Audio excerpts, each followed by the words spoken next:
On va parler aliénation parentale.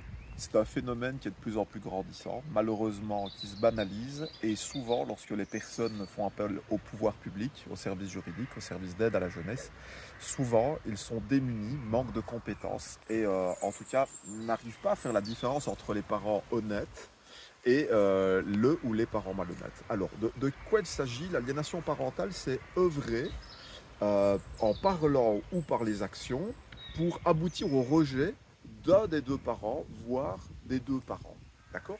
Donc, c'est vraiment détériorer le fil qui se noue entre un enfant et son parent et bien comprendre que pour détériorer la relation entre parents et enfants, il suffit d'insulter le parent en question, les parents en question. Il suffit de détruire l'image que l'enfant se fait d'un de ses deux parents, voire les deux.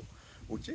Et comme l'enfant ne sait pas s'identifier par lui-même, c'est impossible au niveau psychologique, hein, eh bien, qu'est-ce qu'il va faire? L'enfant va s'identifier par rapport aux personnes, au cadre éducationnel qui l'entoure, donc les parents. Et si on insulte un parent, c'est comme si on l'insultait lui. Si on dit que son parent ou ses deux parents sont mauvais menteurs, tout ça, eh bien, c'est comme si on lui disait indirectement, ben, c'est toi le menteur, c'est toi qui mens, c'est toi qui es comme ça. Donc voilà, c'est très très important de bien comprendre ça.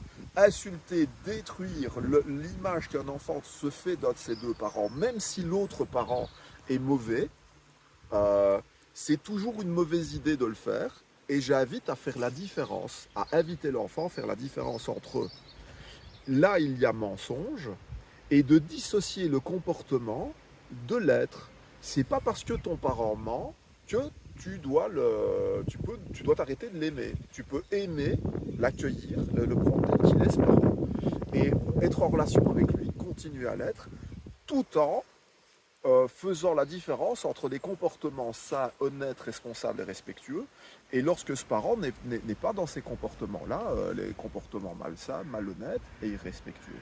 Donc voilà, c'est toujours une très mauvaise idée de couper le lien entre un enfant et son parent. Ce sera une très bonne idée du point de vue thérapeutique et psychologique de bien dissocier les comportements de l'être. C'est très très important.